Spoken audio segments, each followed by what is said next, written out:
Assalamualaikum warahmatullahi wabarakatuh. Selamat berjumpa kembali di pertemuan 9 ini yang membahas tentang subnetting, mata kuliah jaringan komputer satu. Sebelum kita masuk, kita akan lihat dulu tujuan dari kita mengikuti perkuliahan ini. Diharapkan uh, dapat menjelaskan kembali tujuan dan manfaat dari subnetting dalam sebuah jaringan. Lalu memahami konsep meminjam bit dari host ID untuk membuat subnet ID.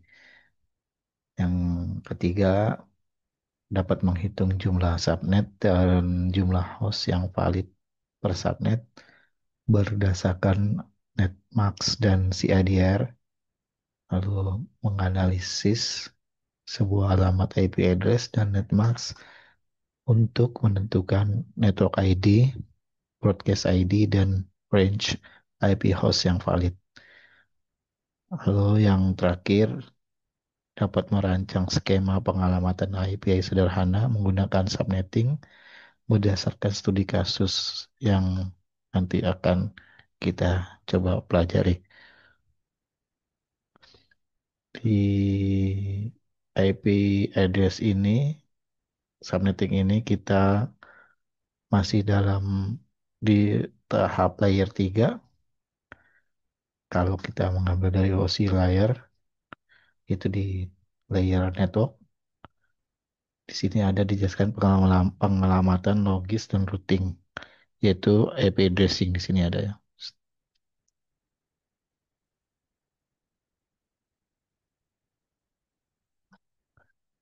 Dari masalah dengan jaringan yang flat, kita bisa mereview, misalnya kita analogikan ada sebuah jaringan besar kelas B. Kelas B itu CIDR-nya itu atau kelas-kelasnya itu ada 16.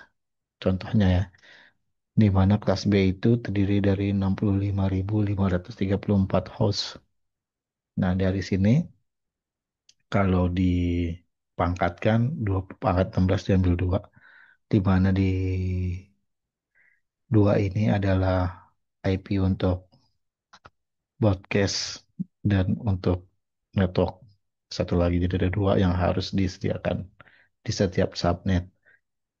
Nah, masalah yang timbul itu adalah kalau ini kita tidak dilakukan subnet, mungkin akan terjadi broadcast storm, yaitu jika suatu perangkat mengirim banyak broadcast seperti ARP request, CIMP, dan lainnya, maka akan dikirimkan ke 65.000 perangkat lainnya. Ini akan menciptakan noise yang sangat tinggi, yang sangat luar biasa, dan dapat menurunkan performa jaringan yang ada di daerah tersebut atau di region tersebut. Dari sisi keamanan juga akan mengalami sedikit permasalahan. Contoh di sini ada Departemen Keuangan misalnya, dan di Departemen ARD berada di jaringan yang sama, maka bisa saling mengintip lah gitu trafik satu sama lain dengan mudah. Bisa bocor data satu sama lain di departemen mana-mana. Dari sisi manajemen juga akan mengalami kesulitan dalam mengolah dan mencari masalah di jaringan sebesar itu. Jadi tujuan dari subnetting itu adalah seperti itu. Secara konsep, subnetting itu adalah proses bagaimana kita memecah suatu jaringan atau network menjadi beberapa jaringan yang lebih kecil yang disebut dengan subnet. Itulah subnetting. Jadi kalau setiap subnet itu berfungsi sebagai jaringannya sendiri yang independen. Lalu agar dapat berkomunikasi antar subnet harus melalui router. Kalau dianalogikan suatu apartemen, itu jaringan besar yang tadi sudah disebutkan ada 65.000, tapi apartemen itu analogikan ada suatu pintu besar raksasa dengan satu alamat jalan yang satu saja di mana semua terdiri daripada 65.000 pintu. Itu bisa terbayangkan bagaimana sangat bising, noise, dan tidak aman keadaan seperti itu ya. Dan membuat jadi agak aneh gitu ya. Nah, tujuannya itu maka agar tidak terjadi noise, kesumpekan, dan tidak aman, maka dibuatlah subnetting. Nah, kalau kita analogi di apartemen itu bisa dibuat beberapa lantai, beberapa kelompok, beberapa klaster gitu ya. Dari setiap klaster itu atau lantai itu disebut subnet. Subnet satu, subnet itu dan lain. Nah, dari subnet itu akan memiliki berapa host, misalnya 62 atau ada 253 gitu ya. Dan lorong-lorong itu juga terbagi, terpecah dari beberapa subnet ke subnet yang lain. Jadi tidak battle of neck gitu ya, tidak tidak tercekik gitu ya. Untuk pindah dari lantai satu ke lantai dua, Anda harus melalui lift atau dalam hal ini disebut dengan router. Nah, kita gunakan subnetting ini untuk meningkatkan performa, di mana subnetting menciptakan broadcast domain yang lebih kecil, dan yang kedua, broadcast dari suatu subnet tidak akan menyebar ke subnet lain, yang mana ini dapat mengurangi noise atau kebisingan. Dan meningkatkan keamanan yang bisa kita lakukan adalah mengisolasi dari subnet-subnet. Contoh misalnya subnet itu ada tamu atau guest yang dipisahkan dari subnet karyawan karena ada aturan yang tidak dibolehkan dari internal karyawan keluar itu. Kayak diperlukan isolasi. Nah, isolasi itu terbentuk di subnet. Untuk yang manajemen yang lebih mudah, itu agar lebih bisa menemukan atau mengisolasi masalah di jaringan yang kecil. Diperkecil, dipetakan, di mapping agar sumber masalah itu bisa lihat di peta yang mana atau di map yang mana.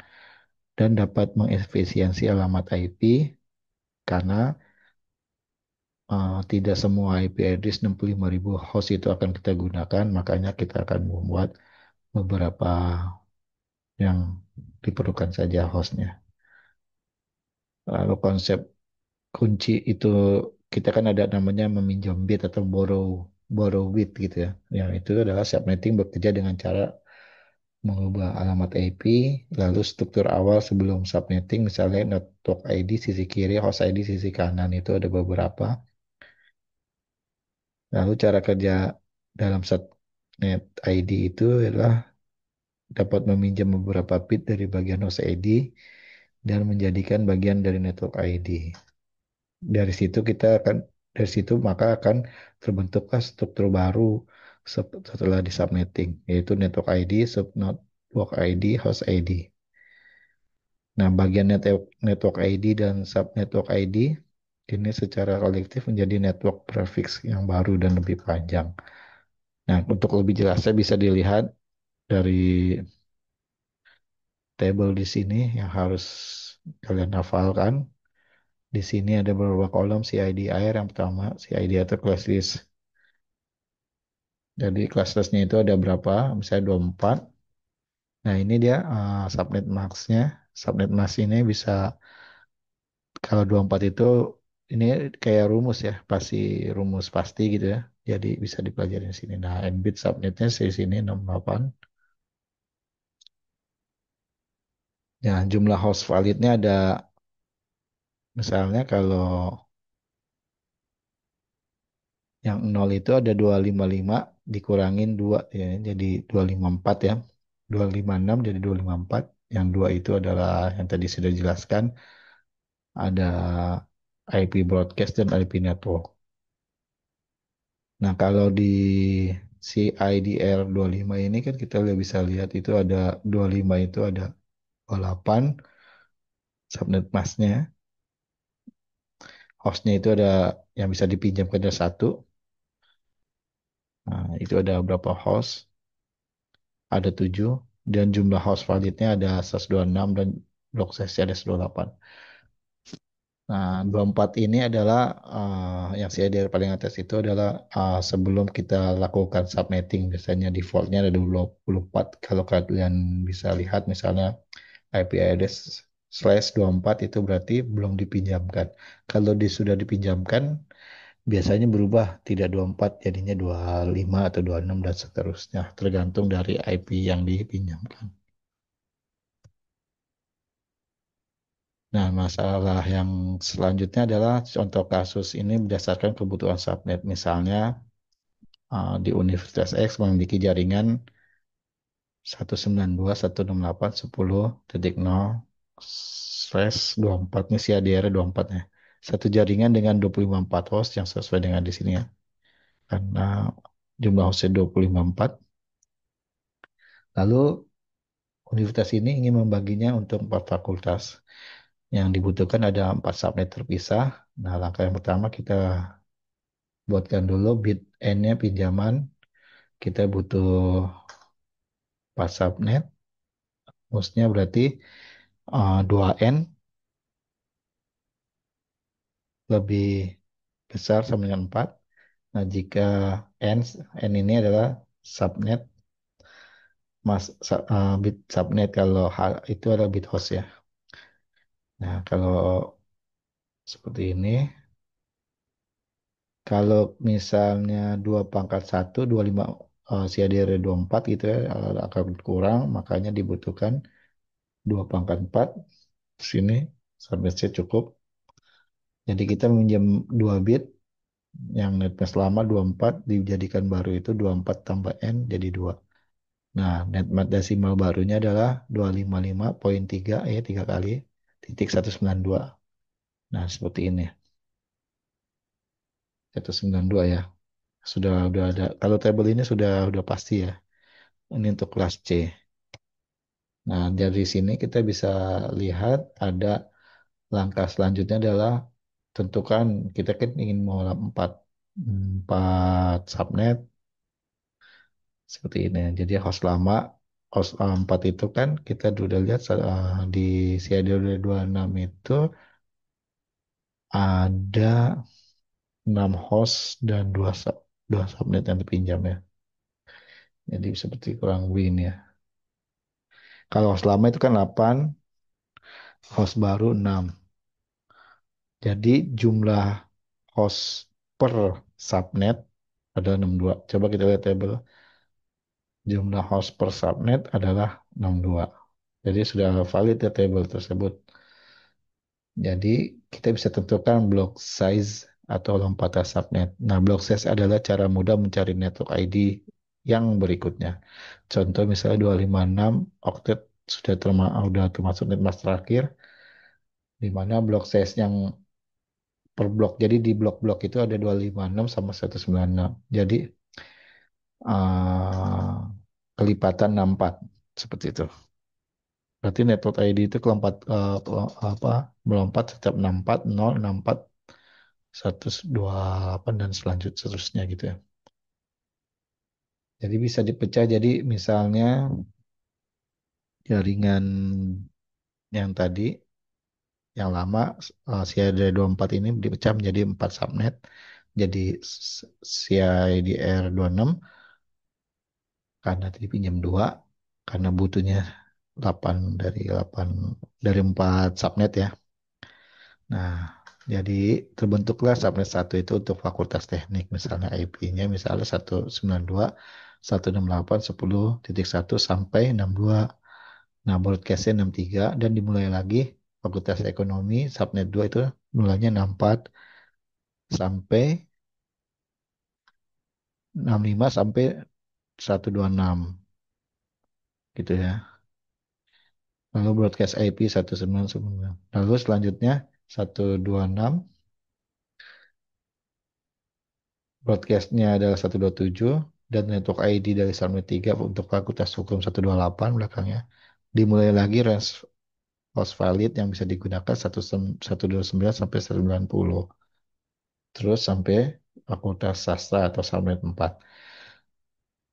Nah, kalau itu kan kita sudah lihat, jadi berbagai IP yang valid itu sudah jelas dari ada beberapa fakultas, 4 fakultas ini ada beberapa IP gitu, di mana setiap IP ini tadi kita sudah lihat ada beberapa host, 62 host ya, di mana dua hostnya untuk IP broadcast dan IP network.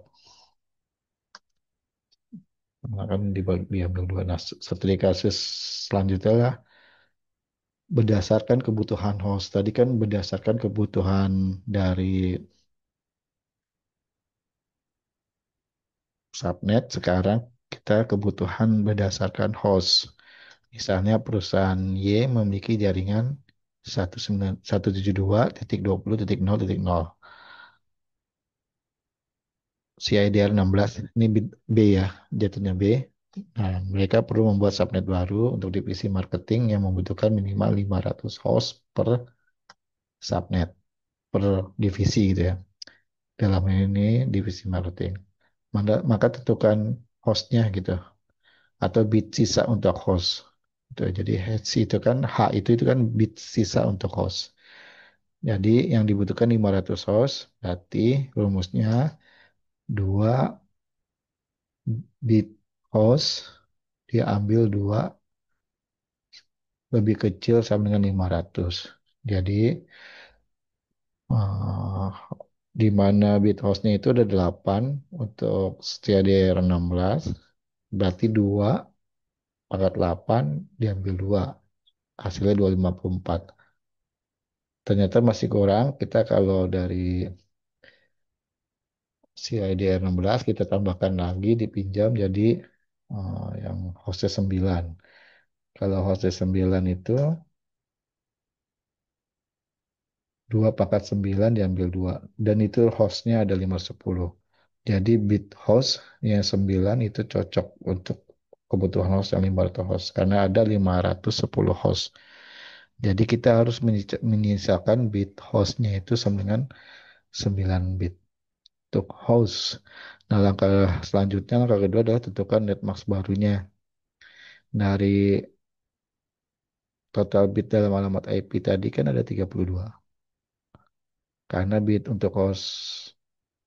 hostnya sama dengan 9. Nah, untuk network per subnet jadinya 32 diambil bit host sama dengan 32. Berarti kalau itu 32 diambil 9 ya. Bit hostnya kan tadi kan H-nya itu ada 9. Jadi sama dengan hasil 23 bit. Jangan netmask barunya adalah 23. Nah, jadi yang tadinya 172.20.0.0/16 CADR-nya 16, maka dipecah menjadi subnetnya menjadi 23 gitu. Nah, range valid untuk hostnya adalah antara 172.20.0.1 sampai 172.20.1.254. Nah, di mainnya di bit ketiga ya, gitu. Jadi total hostnya misalnya 2 pangkat 9 diambil 2 sama dengan 510. Jadi kebutuhan yang tadi diminta oleh divisi marketing itu terpenuhi yaitu 500. Nah, dari subnet 2 ini bisa dibagi ke yang lainnya, misal engineering atau sales gitu ya. Dengan kebutuhannya 500 host. Seperti itu.